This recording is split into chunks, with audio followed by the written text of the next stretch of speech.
Анашым, кешегі жағдайға қатысты бәрін түсіндірейін деп едім. Кешіріңізші мені. Сіз шошытқым келмеп еді. Шошытқым келмеп еді дейді. Сен бір жақта қыдырып жүргенде әкең екеуміз ақылдан адаса жаздадық.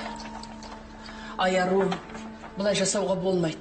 Бір сөзге келмей үйден қашып кеттің. Қойыңызшы енді, мен бәрін түсіндім. Ештеңе де түсінген жоқсың. Әкең екеуміз қандай үйде болғанымызды білесің бе? Не? Телефонның номерін алып үйге хабарласып салу саған қиын болды ма? Телефоным қуаттасып қалды дедім ғой. Айару, сен 5 жастағы бала емессің. Бұл аяқталған қисынға жатпайды. Әкеңе ренжіген шығарсың.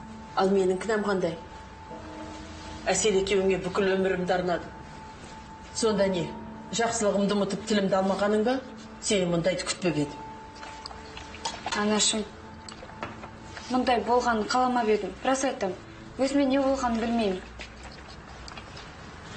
Ойламағаным жоқ. Тіпті аурухана мен мәйітханаға дейін хабарласып шықпақ болдым. Сен енді көрмеймін бе деп ем. Кешіріңізші енді. Енді ешқашанда қайталамын. Болды. Өтіп кетесің. Анашым, шынымен де қатты ұялып тұрмын. Бәрі қамбардың кесірінен. Есіл дертім сонымен кездесіп бәрін түсіндіріп болды. Басқа нәрсені ойлай алмадым. Мұны әкеңе түсіндіре ғой.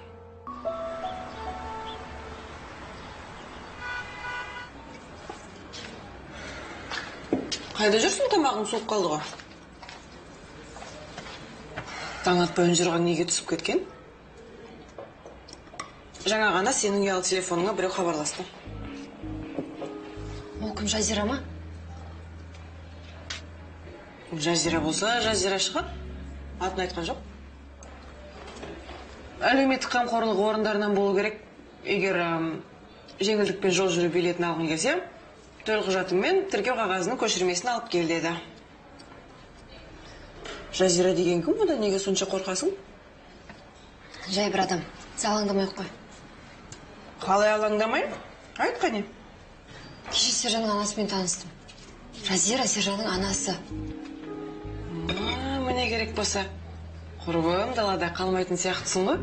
Сержанмен көңіл жарастырғаның кеше ғана ата-анасымен танысып үлгердің бе? Пысық екенсің. Енді ара қатынасымыз мүлде үзілетін сияқты. Бәрін рет-ретімен айт.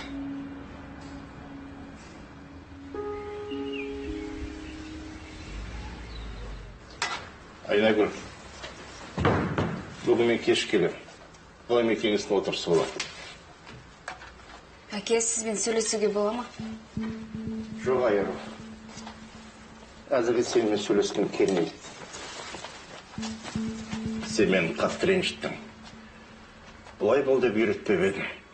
Әке, сіз маған дәл осыны үйреттіңіз. Үнемі алға қойған мақсатыңа жету үшін ұмтыл дейтінсіз. Иә. Мақсатыңа жетуге ұмтыл дедім. Бірақ басына қиыншылық түскенде қашып кет деген жоқ. Мен саған қара басың қамын ойлан деп үйреткем жоқ. Ғашығыңмен қашып кеткенде анаң мен сіңілің уайымдап отырсын деген жоқ. Әке, сізді ренжіткім келмеді. Енді ешқашанда қайталанбайды. Кеше шынымен де өз басымды ойлап, өз болашағым үшін ғана алаңдадым. Сенің болашағың осы екен ғой. Отбасыңды әлгі дөрекі және жалқау жігітке айырбастадың ба? Тайжан, не олай дейсің? Не дейін? Қамбада университеттен тәртіпті болып, үздік баға оққан үшін шығарып жіберді деймісіңдер? Сіз Қамбар өте жақсы жігіт. Иә, жақсы жігіт дейді ғой. Онда неге сені сері жігіт емес, аңсар алып келді? Оған бірдеңе болып қалған сияқты. Қоңырауларыма жауап бермейді. Оқудан шығарғанда қатты уайымдап жүрген шығар. Оған еш нәрсе болған жоқ.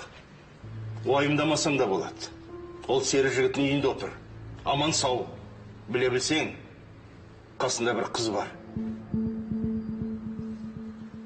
Мүмкін емес. Мүмкін, иә. Оған не керек екенін білмеймін. мен мазақ еткісі келе ме? Әлде менен бірдеңе алғысы келе ме? Ол сенен не алады?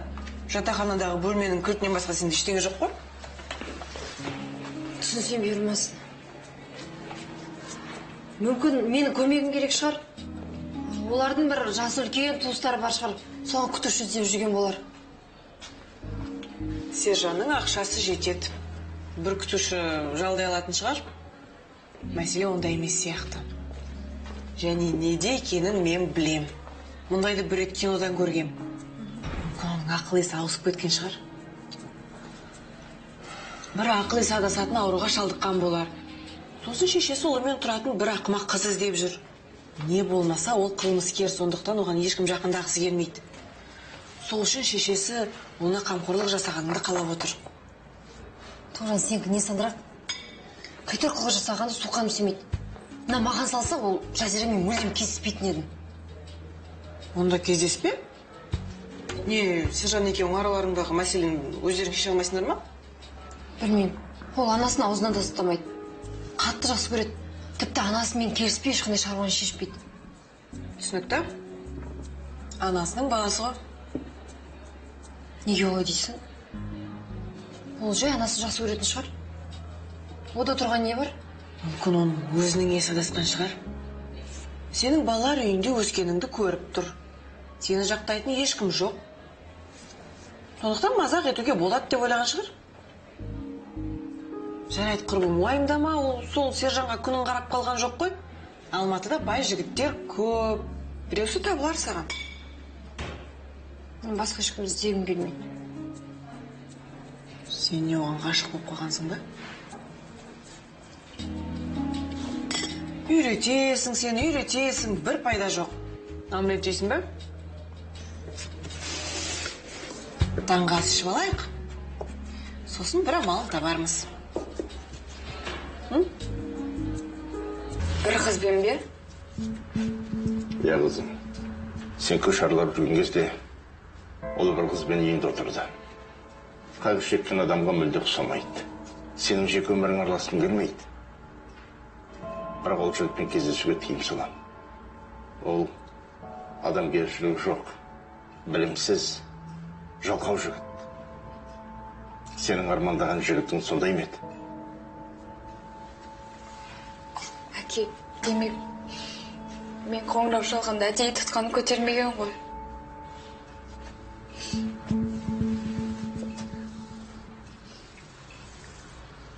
Ештеңе етпейді қызым. Бәрі орнына келеді. Сен әлі өзіңе тең жақсы азаматты жолықтырасың. Бір-біріңді түсінгендерің дұрыс болды.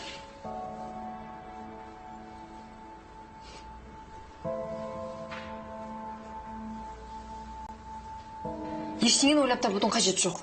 Бәрін Сержанға айтып беру керек болды.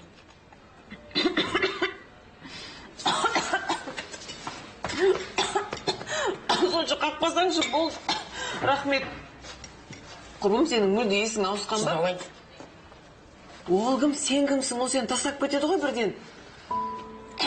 Ғашық екенің рас болса, мынаның бәрін жайып салсаң, Сержаннан айырылдым дей бер. Менен не істейді?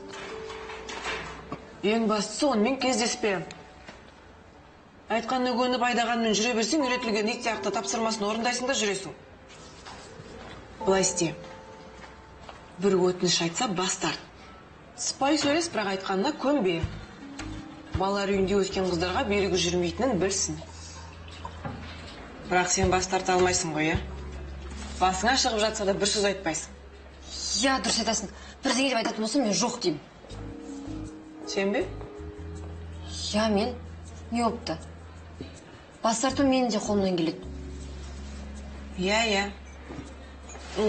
Мынады саяқты жуа саласың ба? Менің кезегім екенін білем, бірақ тырнағымды бояп алып едім. Жарайды, жуасылайын.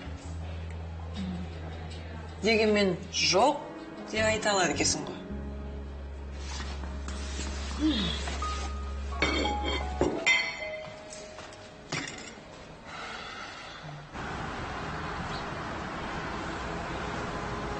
Я, жақсы, рахмет. Амансың ба сен? Почта келді ма? Амансыз ба, Тайжан Омарұлы. Жаңа газеттер үстеліңіздің үстінде тұр.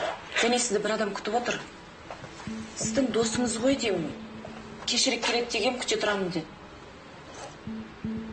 Досым? Қандай досым? Теміров мырза. Кіргізбеу керек пе? Жоқ, бәрі жақсы. Рахмет сізге.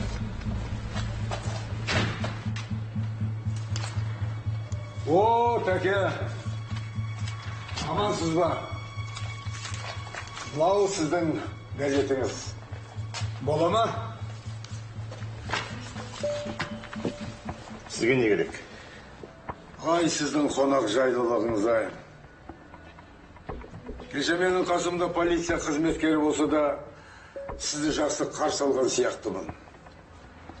Баса көктеп келгеніме кешірім сұраған сияқтыдым ғой, Жалтай. Әкелетінді түсінетін шығарсыз. Ал айтаңызды айтып болсаңыз, айыпқа бермаңыз. Менің әр минутым санаулы. Отырысқа дайындалуым керек. Онда несіне ренжісеміз? Мен сол екеуміздің қарым-қатынасымызды реттеу үшін келдім.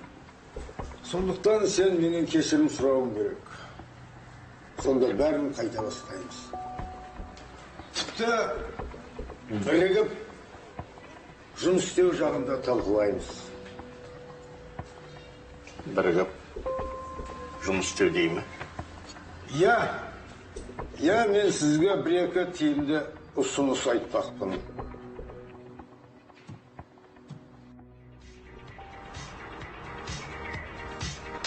Айтпақшы, дайышлардың біреу жұмыстан шығып кетті.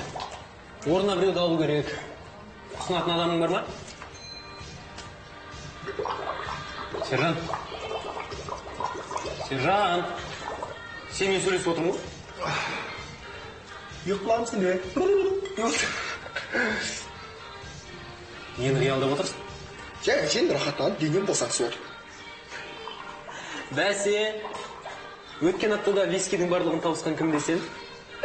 Жоқ, досым, бұл жерде вискидің еш қатысы жоқ. Басқа нәрсе. Сені мас қылып жүрген. Көркем ғой, ә? Жоқ, көрген маған ұнайды. Бірақ мәселе ода емес. Енді.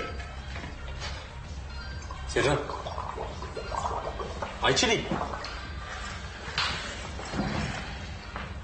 Досым, мен алдында бір жігітпен таныстым.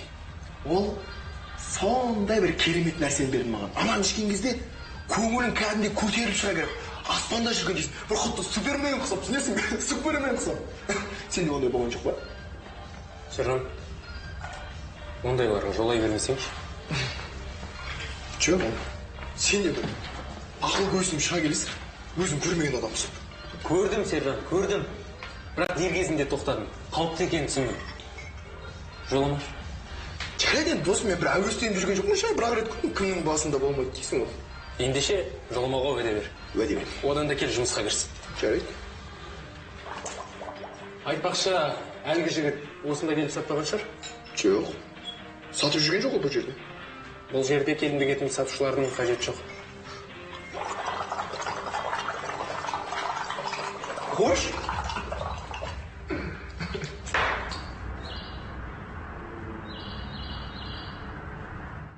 Сонда қандай ұсыныс, Жолтай? Менің компаниям, сіз басқаратын университет бір тендерге қатысып жатыр. Сол тендерде ұтып шығуға көмектессеңіз, менің тарапымнан сізге қайырымдылық жасап, жарты үлесін бөліп берер едім. Бұл ұсыныс сізге де, маған да тиімді. Демек, бұны екеуміз үшін тиімді ұсыныс деп санайсың ғой? Жоқ, бұны мен лауазымды тұлғаны сатып алу деп санағанды дұрыс көремін. Оны дегеніңіз, Тайжан Омарұлы, сатып алған несі?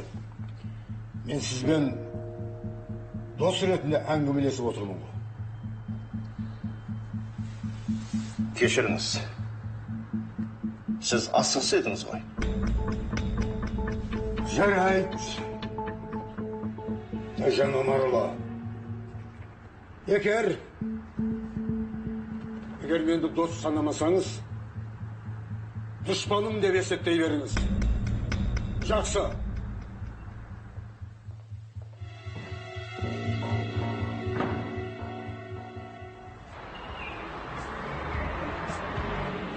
Басында сондай нелер болып түсінбей қалып өзіміз. Сәлем.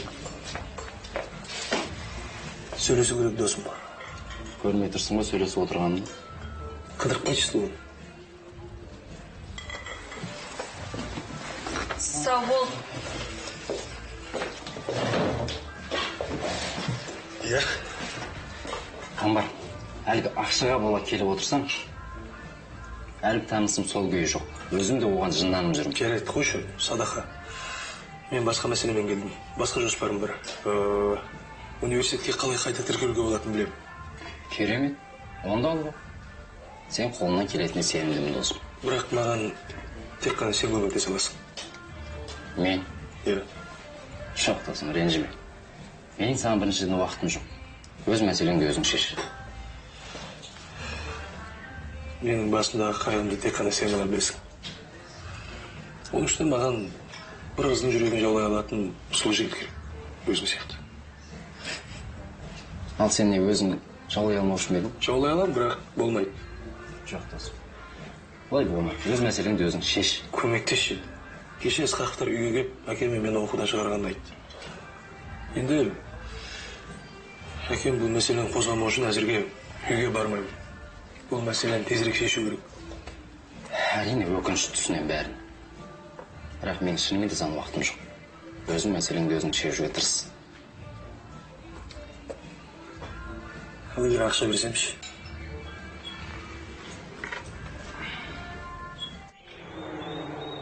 Меніңше 3 жас жеткілікті болады. Мұнда су, шырын, тағы басқалар да бар.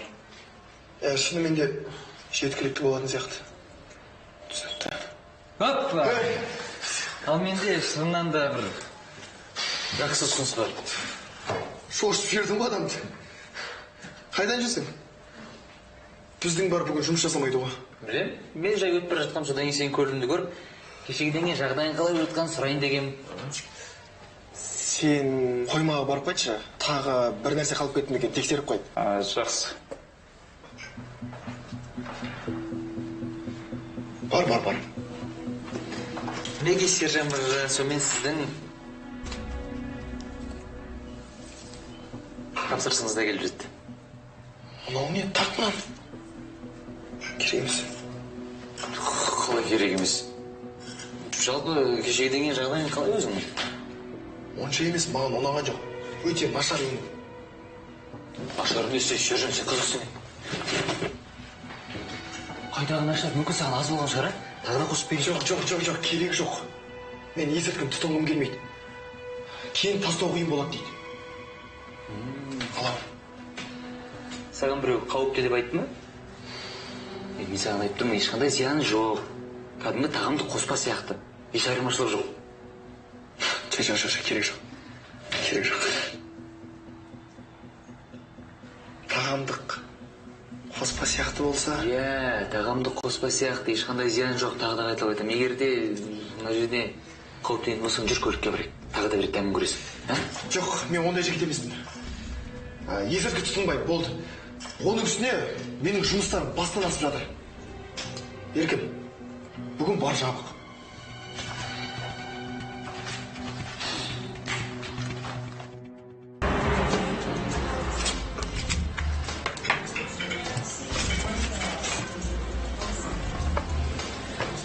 Бауырым, саған қуана көмектесерем, бірақ шынымен уақытым жоқ саған. Білесің, жақында сессия екенін. Бауырым, қайдаған айтпашы, тапсырасың бірден кеп сессияң, не болды? Сен білем ғой қалай жұмыс істейтініңді. Сен кезінде университеттен қуып шығар мен. Саған ешкім теспейді. Мен ешкімге айтпаймын. Саған жоқ деген сөз түсініксіз бе не?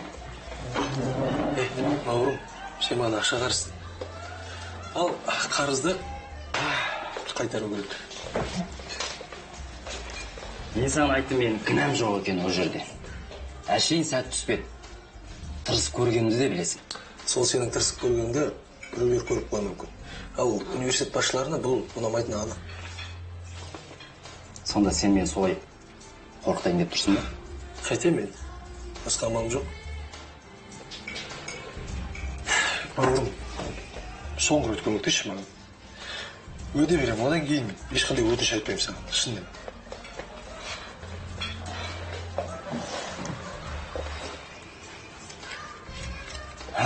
Жарай, айта бер, не жоспарың бар? Әрине сен жақсы жігітсің, оған ешқандай күмәнім жоқ. Жалпы жігіт деген айтты ма, жоқ деп. Жоқ болу керек. Ондай адамдармен жұмыс істеген ұнатам өзім.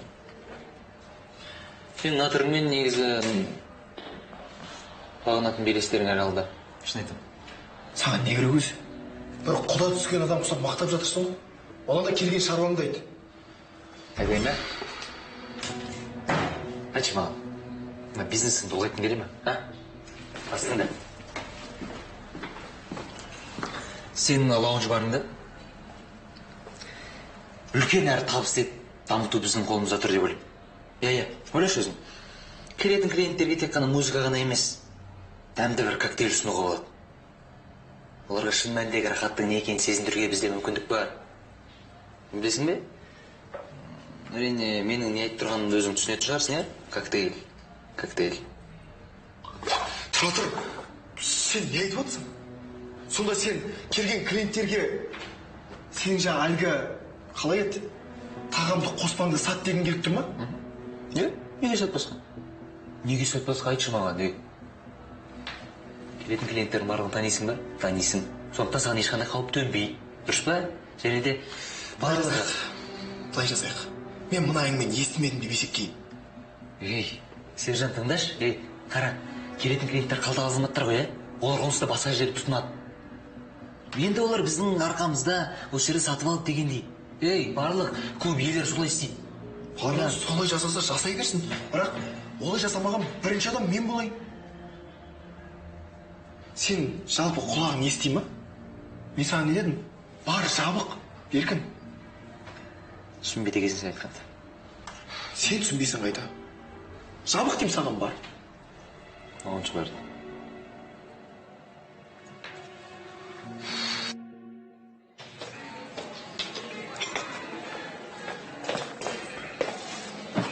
Сен Ташкенттен келе жатсың ба? Қайда жүрсің сонша? Шаруам қанша сен? Қара. Мені университеттен жазбаша емтихандар тапсырмағаным үшін шығарып жіберді. Аэродинамика, кеденнен тағы бір пән бар. Соларды тапсырсам, қайта қабылдайды екен. Сонда мен сен үшін бақылау жұмыстарын қайта жазып беруім керек пе? Жоқ. Ол жағын басқаларға қатырып қойды. Біздің топтың бақылау жұмыстарының барлығы Ысқақовтың кабинетінде екен. Менің де мына бақылау жұмысымды соның арасына салып қою керек. Сен отырсың ба? Мен барамда апелляцияны талап етемін. Содан кейін айтам, мен бәрін тапсырып қойғам, өзі жоғалтып алған деп айта саламын. Сен тапсырып қойсаң, оны тексереді. Оған кім сенер деп ойлайсың? Уайымдама, бағалардың бәрі қойылған, шынымен де жоғалтып алғандай болады. Сен сонымен қоймай оқытушылардың да қолын қойып үлгердің бе? Мақтап шебер таптым. Бірде-бір графолға ажырата алмайды. Жарайды, оны қой бірші. Басқа сол жерде. Алғиды. Оны істейміз. Мен бәрін ойластырып қойғам. Кешке жиналыс болады, кабинетінде хат жағына қалады. Сен барасында барып көңілін алғасан бол. Бірдеңені қалдырып кетті дейсің де, ар жағын өзің ойлап табасың бір кересін. Мен бақылауды қайдан табам? Жоқ әлде хатшы мен бастап көмектеседі деп ойлайсың ба? Бақылау жұмыстарының барлығы Ысқақовтың кабинетінде, үстелдің бер жағындағы шкафтың ішінде. Мен бірде Ысқақов сол жерге салып жатқан көргем. Жарайды, оны қой бір. Ал хатшысының көңілін қалай аударуға болады? Енді ол жағын енді өзің бірдеңе ойластырасың. Саған кешке дейін уақыт беремін.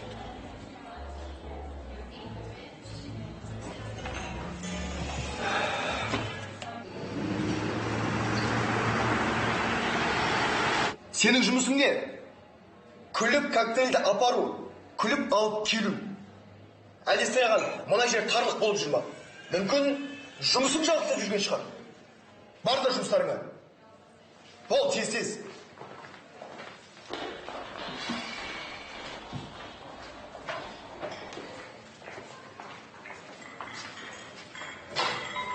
Не болды? Ана. Қалайсыз? Ашуың тіпті жаман ғой, а? Мен сізді күтіп едім. Қалай күткен жоқсың? Есіңде болса, бүгін екеміз жақсылап бірге түскі ас ішеміз дегенбіз. Әбден ойымнан шығып кетті. Мынау қар баласы жұмыспен кешіңіз ұмытып кетіппін. Сыртынан қарап, өзіңе сүйсініп қалдың балам. Өзің сенімдісің. Ол маған ұнайды. Енді сіздерден үйренгенім ғой. Әкең екеуміз саған бар күш-жігерімізді жіберіп, жақсы тәрбие бердік деп ойлаймын. Оның бәрі бекер болмады. Иә. Сосын қыздар да өзіне сенімді жігіттер жақсы көреді. Айтпақшы, қыздар демекші. Ана жоқ кездесуден кейін көркем. Мен ештеңе айтпады ма? Мен соншалықты бір ештеңе деген жоқ. Білмеймін, қатты қобалжыды ма, әлде қорқып кеткен соншалық па, аузына бір сөз түспей қойды. Ол өте жақсы қыз. Өте қарапайым қыз. Маған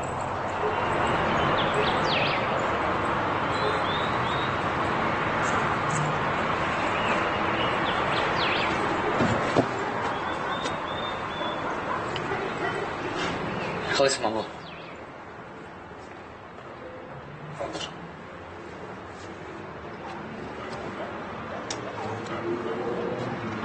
Әкелдің? Тауар қайда? Тауар орында. Ақша қайда, ақша? Ақшаны қазір алып келе жатыр мен бір танысымда.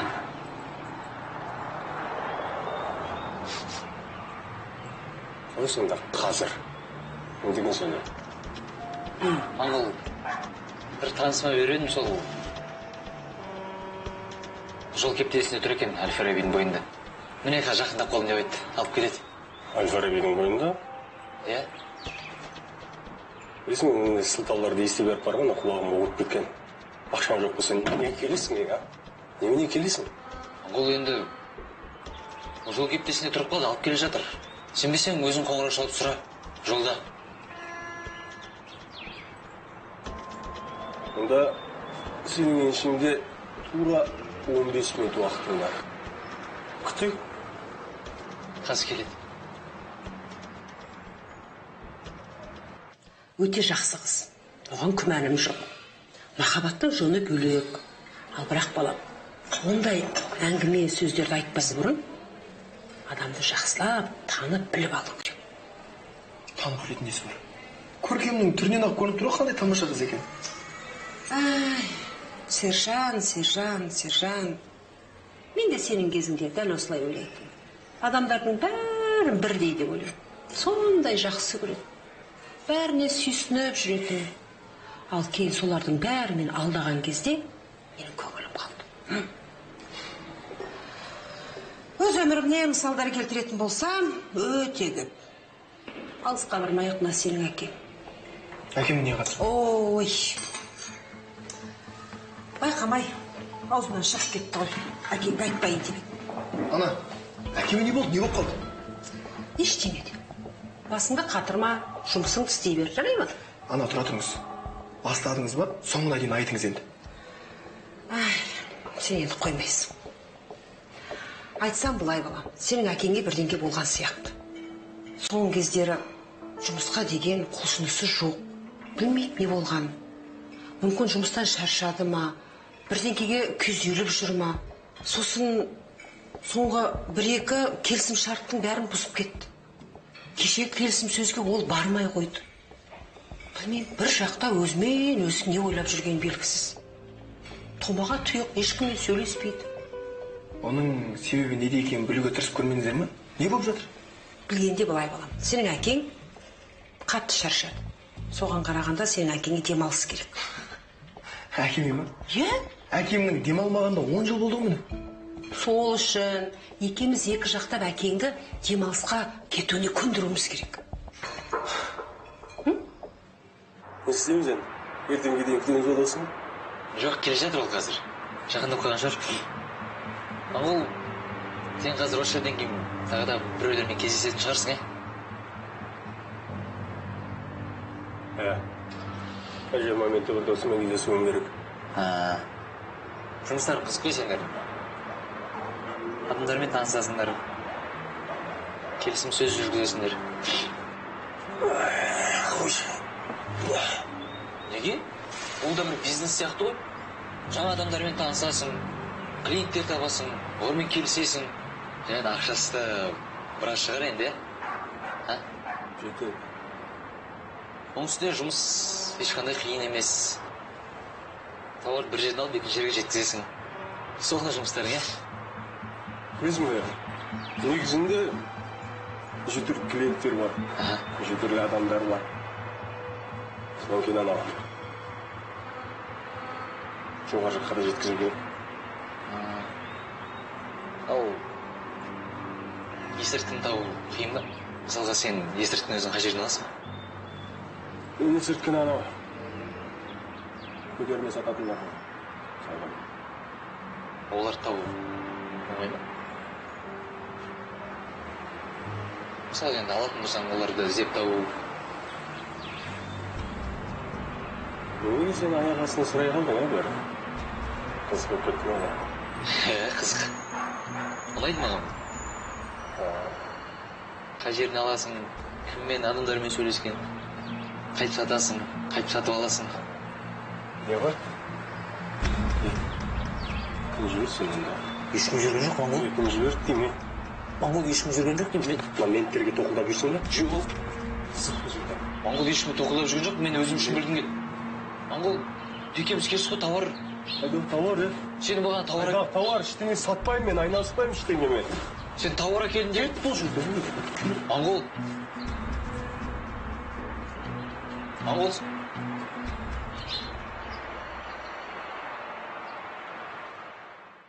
Жалпы өзіңнің дайындаған әндеріңді ғана емес, шетел әндеріңді айтсам болады ғой. Мысалы, Scorpions, AC/DC, Queen. So much go on. Yeah. Едіге мені ұялтпашы, жетер енді. Бірақ шынымен де қазақша ән айтқан дұрыс болады. Жұлдызым. Махаббатым. Оны қайтесің? Теміров саған әлі байқау болатын күнді де айтқан жоқ қой. Енді айтады ғой, ол маған уәде берді, мен оған сенемін. Сенің жолың болды, ол беделді адам. Үйі қандай керемет. Кәдімгі? Кәдімгі үй? Жатақханадағылардың бәрі сеп кететін еді ғой сол үйге. Жиһаздары қандай керемет. Негізі Теміров қанша табады екен өзі? Білмеймін, сұрамаппын. Жылына 2 миллионнан кем емес шығар. Бұлдар қалай киініп болғанын көрдің бе? Қолындағы сағатының өзі 200 мыңнан кем тұрмайды. Тоже сен оны қайтесің? Кешкі асқа қалмағанымызды қараш. Қамбар қалыңдар деп еді, мен қуана-қуана қалар едім. Қамбар қал десе қалуың керек еді. Бар, кешкі ас солардың үйінде үш. Бар. Едіге не болды? Ештеңе?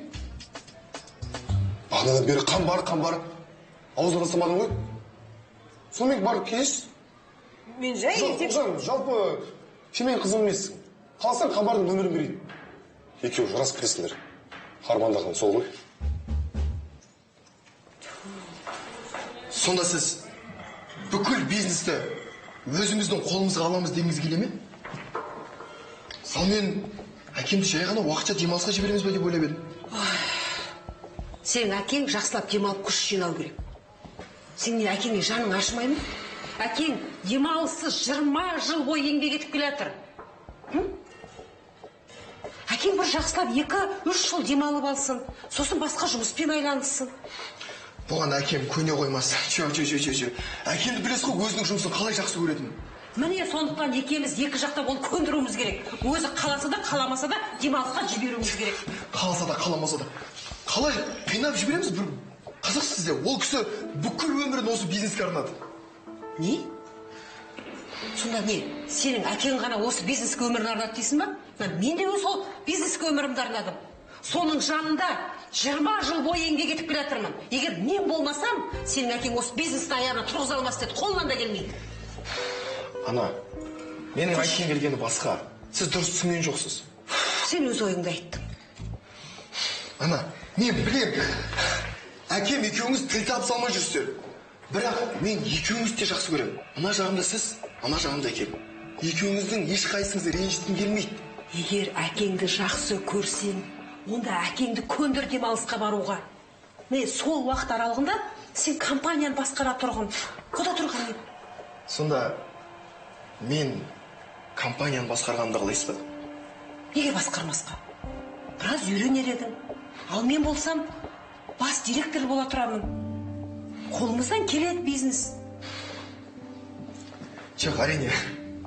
Маған сенім артып жатқаныңызға көп рахмет. Бірақ мен әкеме бұндай қиянат жасай алмаймын. Сондықтан да бұның барлығын әкеме ашып айтуым керек. Сержан, сен әкеңнің өз әлсіздігін мойындамайтынын білесің ғой. Ал әлсіздігін бетіне бассаң, ол қиналып кетеді. Осымен әңгімелес жүрген доғарайық, мен кеттім.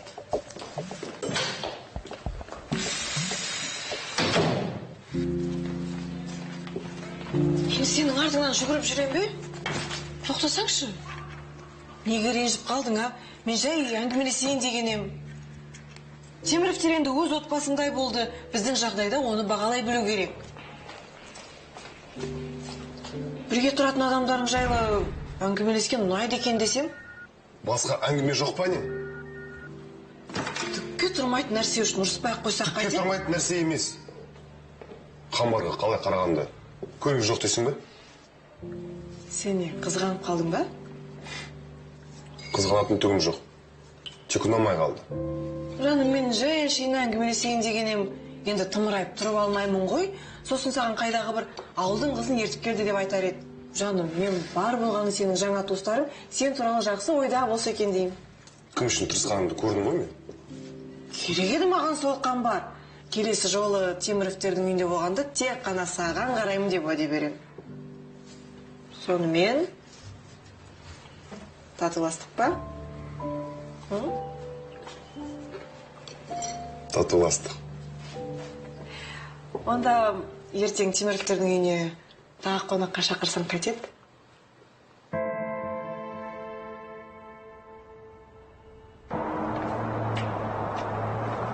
Я еген жоғыз.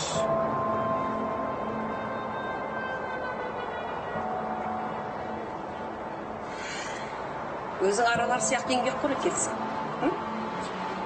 Жұмыс уақытысы баяғыда біткен. Бүгін екеміз жақсылап бірге түскі ас ішеміз дегенбіз. Әбден ойымнан шығып кетті. Мынау қарбалас жұмыспен кешіңіз ұмытып кетіппін. Сыртынан қарап, өзіңе сүйсініп қалдың балам. Өзің сенімдісің. Ол маған ұнайды. Енді сіздерден үйренгенім ғой. Әкең екеуміз саған бар күш-жігерімізді жіберіп, жақсы тәрбие бердік деп ойлаймын. Оның бәрі бекер болмады. Иә. Сосын қыздар да өзіне сенімді жігіттер жақсы көреді. Айтпақшы, қыздар демекші. Ана жоқ кездесуден кейін көркем. Мен ештеңе айтпады ма? Мен соншалықты бір ештеңе деген жоқ. Білмеймін, қатты қобалжыды ма, әлде қорқып кеткен соншалық па, аузына бір сөз түспей қойды. Ол өте жақсы қыз. Өте қарапайым қыз. Маған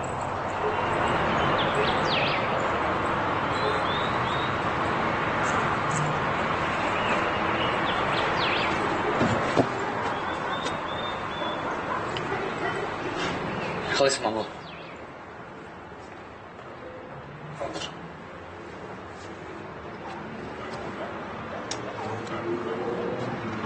Әкелдің? Тауар қайда? Тауар орында. Ақша қайда, ақша? Ақшаны қазір алып келе жатыр мен бір танысымда.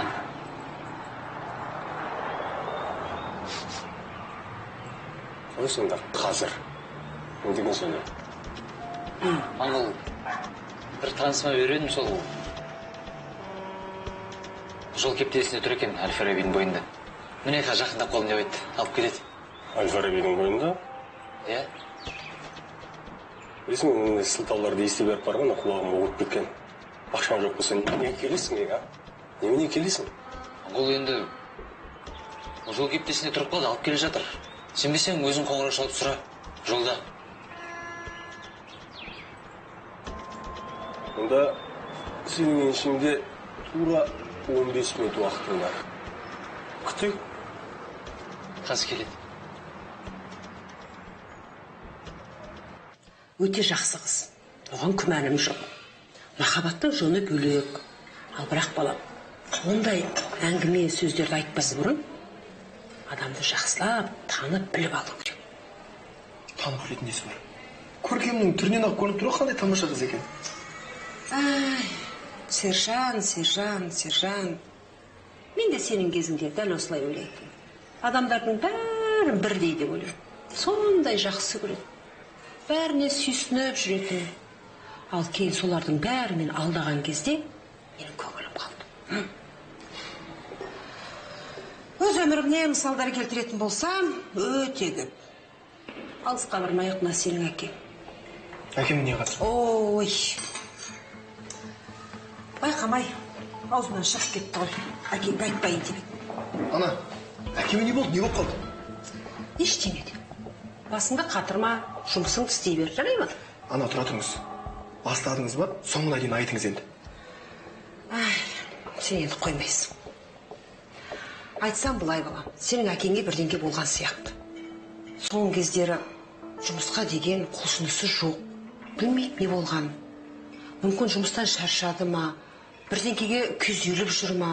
Сосын соңғы 1-2 келісім шарттың бәрін бұзып кетті. Кеше келісім сөзге ол бармай қойды. Білмеймін, бір жақта өзімен өзі не ойлап жүрген белгісіз. Томаға тұйық, ешкіммен сөйлеспейді. Оның себебі неде екенін білуге тырысып көрмеңіздер ме? Не болып жатыр? Білгенде былай балам, сенің әкең қатты шаршады. Соған қарағанда сенің әкеңе демалыс керек. Әкеме ме? Е? Әкемнің демалмағанда 10 жыл болды ғой міне. Сол үшін екеуміз екі жақтап әкеңді демалысқа кетуіне көндіруіміз керек. Не істейміз енді? Ертеңге дейін күткен жолдасың? Жоқ, келе жатыр ол қазір. Жақындап қойған шығар. Ал сен қазір осы жерден кейін тағы да біреулермен кездесетін шығарсың, Әжер моментте бір досымен кездесуім керек.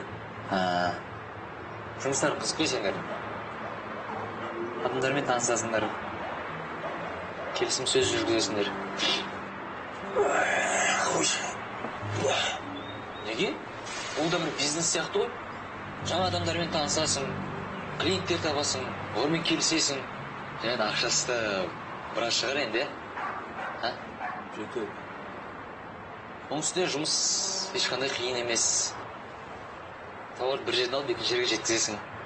Соңғы жұмыстарың, Білесің бе, негізінде неше түрлі клиенттер бар, неше түрлі адамдар бар.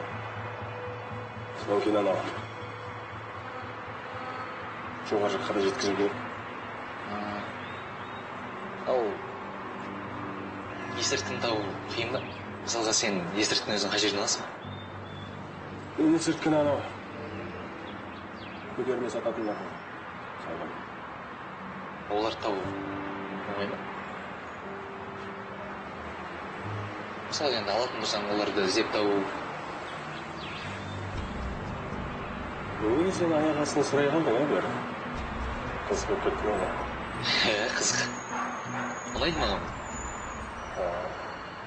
Қай жерден аласың, кіммен, адамдармен сөйлескен, қайтып сатасың, қайтып сатып аласың.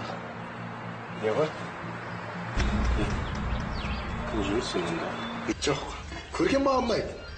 Бірақ мәселе ода емес. Енді. Сержан. Айтшы дейді. Досым, мен алдында бір жігітпен таныстым. Ол сондай бір керемет нәрсені берді маған. Аман ішкен кезде көңілің кәдімгідей көтеріліп шыға келіп, аспанда жүрген дейсің. Бір құтты супермен құсап, түсінесің бе? Супермен құсап. Сенде ондай болған жоқ па? Сержан, ондайларға жолай бермесеңші. Жоқ, сен де бір ақыл көзім шыға келесің. Өзім көрмеген адамсың. Көрдім, Сержан, көрдім. Бірақ дер кезінде тоқтадым. Қауіпті екенін түсіндім. Жоламаш. Жарайды енді досым, мен бір әуестеніп жүрген жоқпын ше, бірақ рет кімнің басында болмайды дейсің ғой. Ендеше жоламауға уәде бер. Уәде бер. Одан да кел жұмысқа кірсін. Жарайды. Айтпақшы, әлгі жігіт осында келіп сатпаған шығар? Жоқ. Сатып жүрген жоқ ол бұл жерде. Бұл жерде келімді кетімді сатушылардың қажеті жоқ. қош.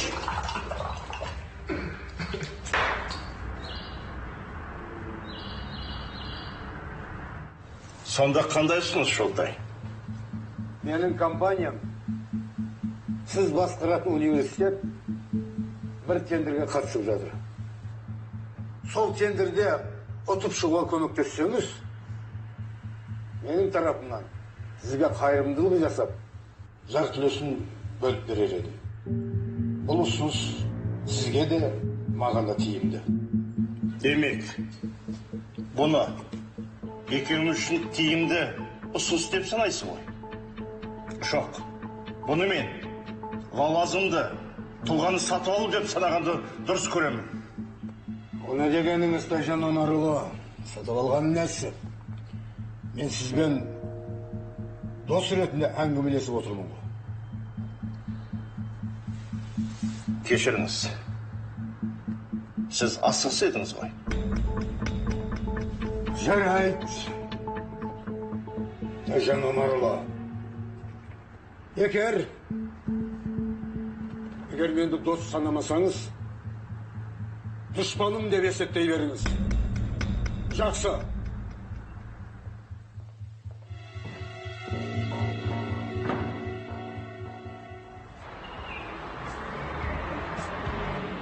Басында сондай нелер болып түсінбей қалыпты өзіміз.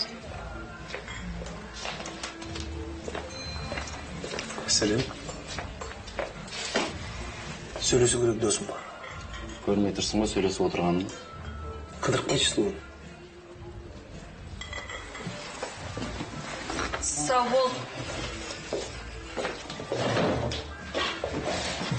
Иә. Қамбар, әлгі ақшаға бола келіп отырсам, әлгі танысым сол күйі жоқ. Өзім де оған жынданып жүрмін. Жарайды, қойшы, Садақа. Мен басқа мәселемен келдім. Басқа жоспарым бар. Университетке қалай қайта тіркелуге болатынын білемін. Керемет. Онда ал ғой. Сен қолынан келетіне сенімдімін досым. Бірақ маған тек қана сен көмектесе аласың. Мен? Иә. Жоқ досым, ренжіме. Менің саған біріншіден уақытым жоқ. Өз мәселеңді өзің шеш.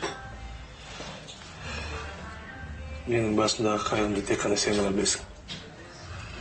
Оның үшін маған бір қыздың жүрегін жаулай алатын сұлу жігіт керек. Өзің сияқты. Ал сен не өзің жаулай алмаушы ма едің? Жаулай аламын, бірақ болмайды. Жоқ досым. Олай болмайды. Өз мәселеңді өзің шеш. Көмектесші. Кеше ысқақтар үйге келіп, әкем мені оқудан шығарғанын айтты.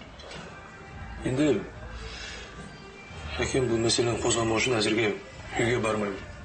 Бұл мәселені тезірек шешу керек. Әрине өкінішті түсінемін бәрін. Бірақ мен шынымен де саған уақытым жоқ. Өзің мәселеңді өзің шешуге тырыс. Ал егер ақша берсемші?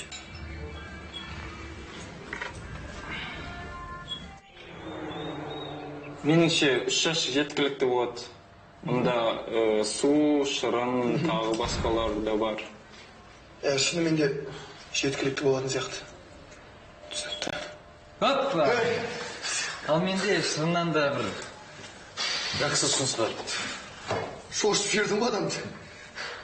Қайдан жүрсің? Біздің бар бүгін жұмыс жасамайды ғой. Білем, мен жай өтіп бара жатқам, содан кейін сенің көлімді көріп, кешегіден кейін жағдайың қалай өткен сұрайын деген. Сен қоймаға барып қайтшы, тағы бір нәрсе қалып кетті ме екен, тексеріп қайт. Жақсы. Бар. Неге сержан мырза, сонымен сіздің тапсырысыңыз да келіп жетті. Мынау не, тартынан? Керек емес. Қалай керек емес? Жалпы кешегіден кейін жағдайың қалай өзіңнің? Онша емес, маған ұнаған жоқ. Өте нашар ең. Нашар несі, сержан, сен қызықсың. Қайдағы нашар, мүмкін саған аз болған шығар, тағы да қосып берейін. Жоқ, керек жоқ. Мен есірткім тұтынғым келмейді. Кейін тастау қиын болады дейді. Қалам. Саған біреу қауіпті деп айтты ма? Мен саған айтып тұрмын, ешқандай зияны жоқ. Кәдімгі тағамды қоспа сияқты. Еш айырмашылық жоқ. Керек жоқ. Тағамдық қоспа қоспа сияқты болса. Иә, тағамды қоспа сияқты ешқандай зиян жоқ, тағы да қайталап айтамын. Егер де мына жерде қауіптенетін болсаң жүр көлікке барайық. Тағы да бір дәмін көресің. Жоқ, мен ондай жігіт емеспін.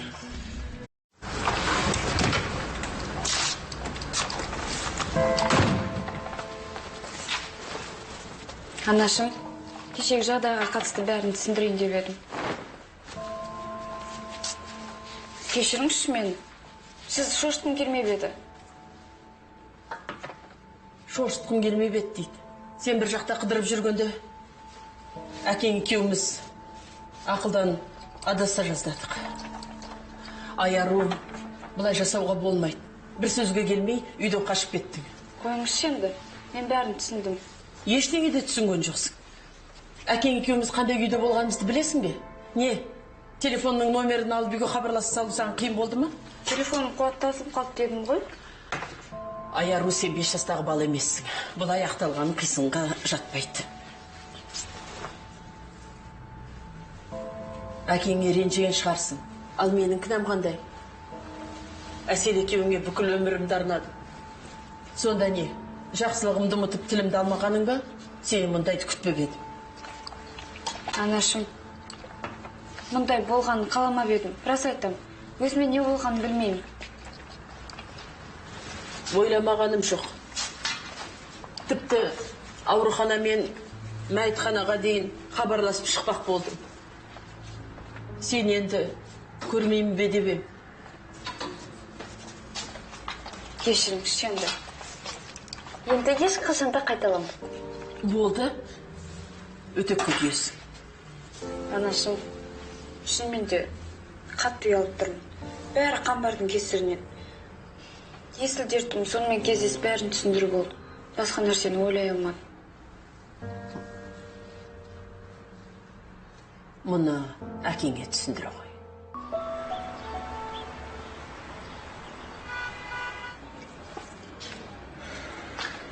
Қайда жүрсің, тамағың суып қалды ғой? Таң атпай ұнжырған неге түсіп кеткен? Жаңа ғана сенің ұялы телефоныңа біреу хабарласты. Ол кім, Жазира ма? Жазира болса, Жазира шығады. Атын айтқан жоқ. Әлеуметтік қамқорлық орындарынан болу керек. Егер жеңілдікпен жол жүру билетін алғың келсе, төлқұжатың мен тіркеу қағазының көшірмесін алып кел деді. Жазира деген кім, одан неге сонша қорқасың? Жай бір адам. Алаңдамай қой. Қалай алаңдамай? Айт қане. Кеше Сержанның анасымен таныстым. Жазира Сержанның анасы. Міне керек болса. Құрбым, далада қалмайтын сияқтысың ғой. Сержанмен көңіл жарастырғаның кеше ғана ата-анасымен танысып үлгердің бе? Пысық екенсің. Енді ара қатынасымыз мүлде үзілетін сияқты. Бәрін рет-ретімен айт.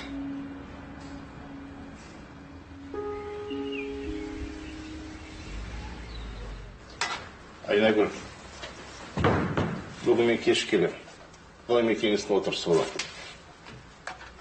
Әке, сізбен сөйлесуге бола ма? Жоқ, Айару. Әзірге сенімен сөйлескім келмейді. Сен мені қатты ренжіттің. Бұлай бол деп үйретпеп едім. Әке, сіз маған дәл осыны үйреттіңіз. Үнемі алға қойған мақсатыңа жету үшін ұмтыл дейтінсіз. Иә. Мақсатыңа жетуге ұмтыл дедім. Бірақ басқа қиыншылық түскенде қашып кет деген жоқ. Мен саған қара басың қамын ойлан деп үйреткем жоқ. Ғашығыңмен қашып кеткенде анаң мен сіңілің уайымдап отырсын деген жоқ. Әке, сізді ренжіткім келмеді.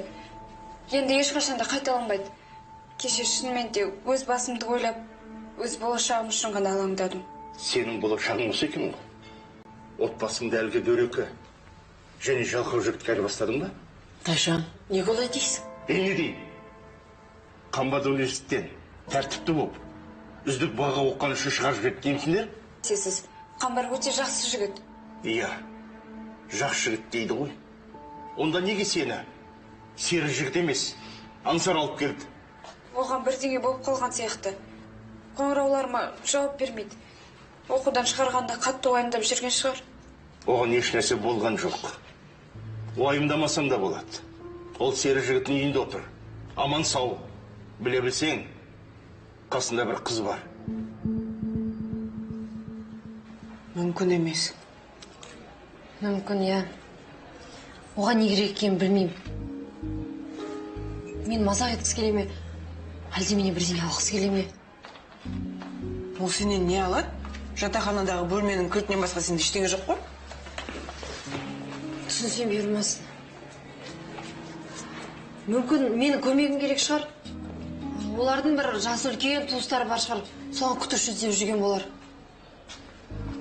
Сержанның ақшасы жетеді. Бір күтуші жалдай алатын шығар. Мәселе онда емес сияқты. Және неде екенін мен білем. Мұндайды бір рет кинодан көргем. Оның ақыл есі ауысып кеткен шығар.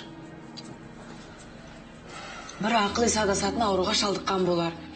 Сосын шешесі олармен тұратын бір ақымақ қыз іздеп жүр. Не болмаса ол қылмыскер, сондықтан оған ешкім жақындағысы келмейді. Сол үшін шешесі оны қамқорлық жасағаныңды қалап отыр. Тоғжан, сенікі не сандырақ? Қайтер қылғы жасағанды суқаным семейді. Мына маған салса, ол жазирамен мүлдем кездеспейтін едім. Онда кездеспе? Не, Сержан екеуің араларыңдағы мәселені өздерің шеше алмайсыңдар ма? Білмеймін. Ол анасын аузынан да... Есірткі тұтынбай, болды. Оның үстіне менің жұмыстарым бастан асып жатыр. Еркін, бүгін бар жабық.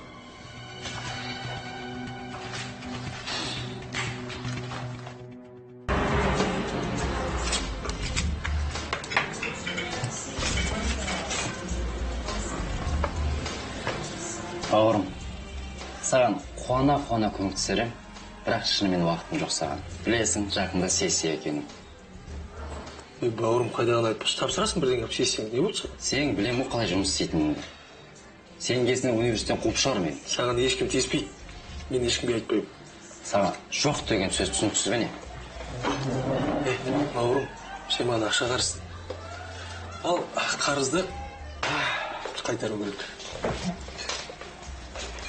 Мен саған айттым, менің кінәм жоқ екен ол жерде. Әшейін сәт түспеді. Тырысып көргенімді де білесің. Сол сенің тырысып көргеніңді біреулер көріп қоюы мүмкін. Ал университет басшыларына бұл ұнамайтыны анық. Сонда сен мен солай қорқытайын деп тұрсың ба? Қайтем мен. Басқа амалым жоқ. Бауырым, соңғы рет көмектесші маған. Өде берем, одан кейін ешқандай өтініш айтпаймын саған. Шынымен.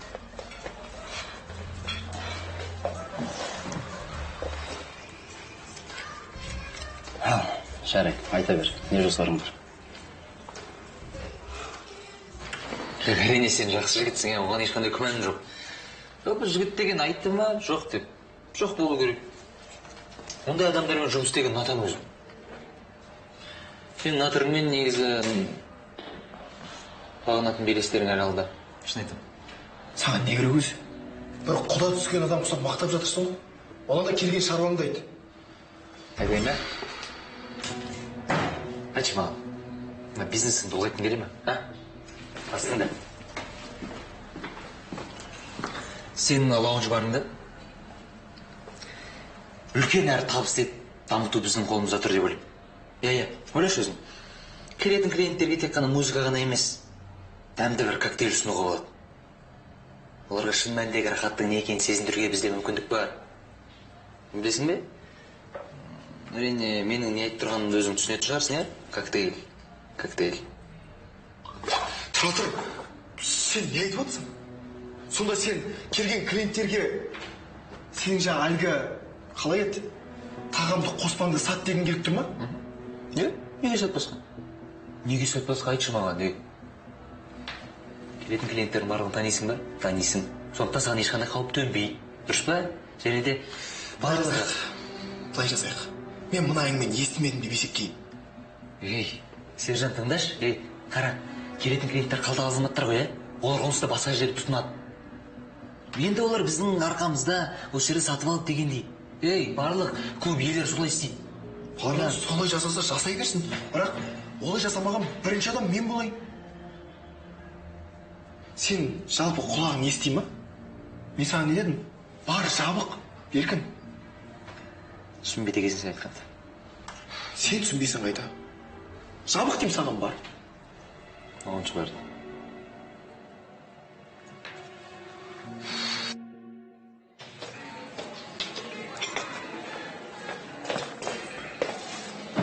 Сен Ташкенттен келе жатсың ба? Қайда жүрсің сонша? Шаруаң қаша сен. Қара. Мені университеттен жазбаша емтихандар тапсырмағаным үшін шығарып жіберді. Аэродинамика, кеденнен тағы бір пән бар. Соларды тапсырсам, қайта қабылдайды екен. Сонда мен сен үшін бақылау жұмыстарын қайта жазып беруім керек пе? Жоқ. Ол жағын басқаларға қатырып қойды. Біздің топтың бақылау жұмыстарының барлығы Ысқақовтың кабинетінде екен. Менің де мына бақылау жұмысымды соның арасына салып қою керек. Сөйлесің бе? Мен барамда апелляцияны талап етемін. Содан кейін айтам, мен бәрін тапсырып қойғам, өзі жоғалтып алған деп айта салам. Сен тапсырып қойсаң, оны тексереді. Оған кім сенер деп ойлайсың? Уайымдама, бағалардың бәрі қойылған, шынымен де жоғалтып алғандай болады. Сен сонымен қоймай оқытушылардың да қолын қойып үлгердің бе? Мақтап шебер таптым. Бірде-бір графолог ажырата алмайды. Жарайды, оны қой бір. Қысқа, сол жерде. Ылғиды. Оны істейміз. Мен бәрін ойластырып қойдым. Кешке жиналыс болады, кабинетінде хат жағына қалады. Сен барасында барып көңілін алмасаң бол. Бірден енді қалдырып кетті дейсің де, ар жағын өзің ойлап табасың бірдеңесін. Мен бақылауды қайдан табам? Жоқ әлде хатшы мен бастап көмектеседі деп ойлайсың ба? Бақылау жұмыстарының барлығы Ысқақовтың кабинетінде, үстелдің бер жағындағы шкафтың ішінде. Мен бірде Ысқақов сол жерге салып жатқан көргем.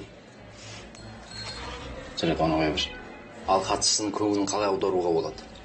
Енді ол жағын енді өзің бірдеңе ойластырасың. Саған кешке дейін уақыт беремін.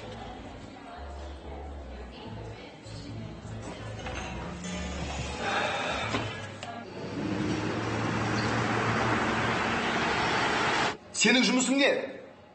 Күліп коктейлді апару, күліп алып келу. Әлде саған мына жер тарлық болып жүр ма? Мүмкін жұмысың жалғастырып жүрген шығар. Бар да жұмыстарыңа. Бол, тез.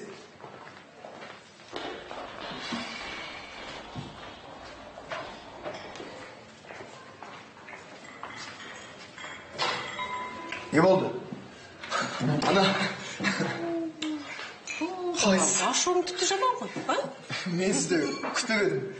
Қалай күткен жоқсың? Есіңде болса... Құтамайды. Қатты жақсы көреді. Тіпті анасымен келіспей ешқандай шаруаны шешпейді. Түсінікті? Анасының баласы ғой. Неге олай дейсің? Ол жай анасын жақсы көретін шығар. Ода тұрған не бар? Мүмкін оның өзінің есі адасқан шығар. Сенің балалар үйінде өскеніңді көріп тұр. Сені жақтайтын ешкім жоқ. Сондықтан мазақ етуге болады деп ойлаған шығар. Жарайды, құрбым, уайымдама, ол сол сержанға күнін қарап қалған жоқ қой. Алматыда бай жігіттер көп. Біреусі табылар саған. Басқа ешкім іздегім келмейді. Сен не оған ғашық болып қойғансың ба? Үйретесің, бір пайда жоқ. Омлет жейсің ба? Таңғы ас ішіп алайық. Сосын бір амалын табармыз. Бір қызбен бе? Я қызым, сен көш аралап жүрген кезде ол бір қызбен үйінде отырды. Қайғы шеккен адамға мүлде ұқсамайды. Сенің жеке өмірің араласқың келмейді. Бірақ ол жігітпен кездесуге тыйым салам. Ол адамгершілігі жоқ, білімсіз, жалқау жігіт. Сенің армандаған жігітің сондай ма еді? Әке, демек, мен қоңырау шалғанда әдейі тұтқаны көтермеген ғой.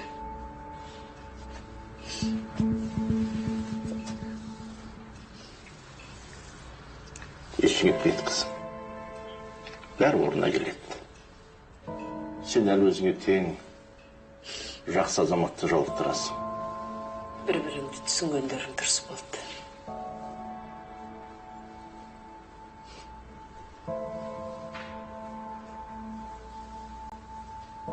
Ештеңені ойлап табудың қажеті жоқ. Бәрін Сержанға айтып беру керек болды.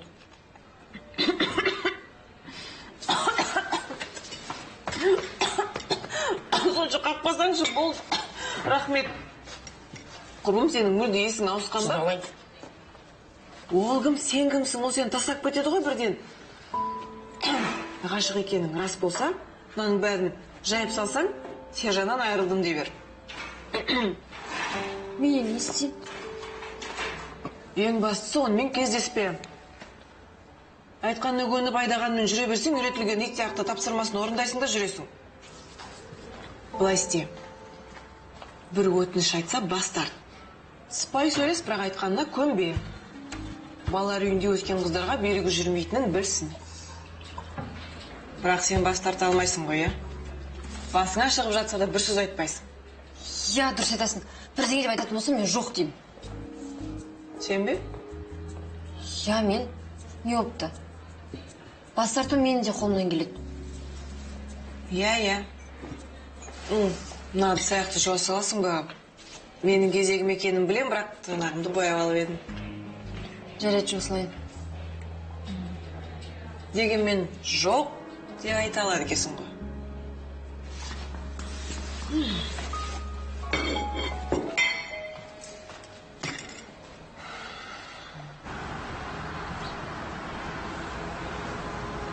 Я, жақсы, рахмет. Амансың ба сен? Почта келді ма? Амансыз ба, Тайжан Омарова. Жаңа газеттер үстеліңіздің үстінде тұр. Және сізді бір адам күтіп отыр. Сіздің досыңыз ғой деймін. Кешірек келеді дегем, күте тұрамын деді. Досым? Қандай досым? Теміров мырза. Кіргізбеу керек пе? Жоқ, бәрі жақсы. Рахмет сізге.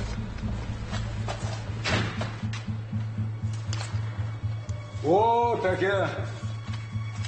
Амансыз ба? Мынау сіздің газетіңіз. Бола ма? Сізге не керек? Ай, сіздің қонақ жайлылығыңыз ай.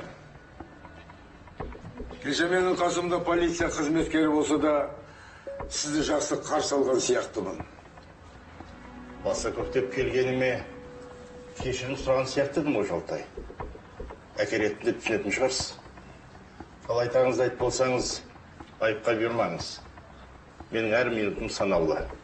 Отырысқа дайындалуым керек. Онда несіне ренжісеміз?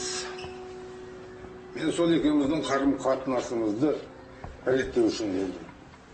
Сондықтан сен менен кешірім сұрауым керек. Сонда бәрін қайта бастаймыз. Тіпті бірігіп жұмыс істеу жағында талқылаймыз. Бірігіп жұмыс істеу дей ме? Я, мен сізге бір-екі тиімді ұсыныс айтпақпын.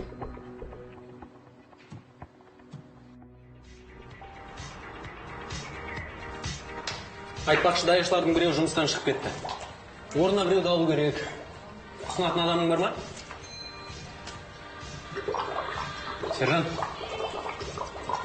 Сержан. Сен мен сөйлесіп отырмын ғой? Ұйықтыламысың бе? Нені қиялдап отырсың? Сен рахаттанып денем босаңсып отыр. Бәсе, өткен аптада вискидің барлығын тауысқан кім десен? Жоқ, досым, бұл жерде вискиге еш қатысы жоқ. Басқа нәрсе. Сені мас қылып жүрген. Көркем ғой,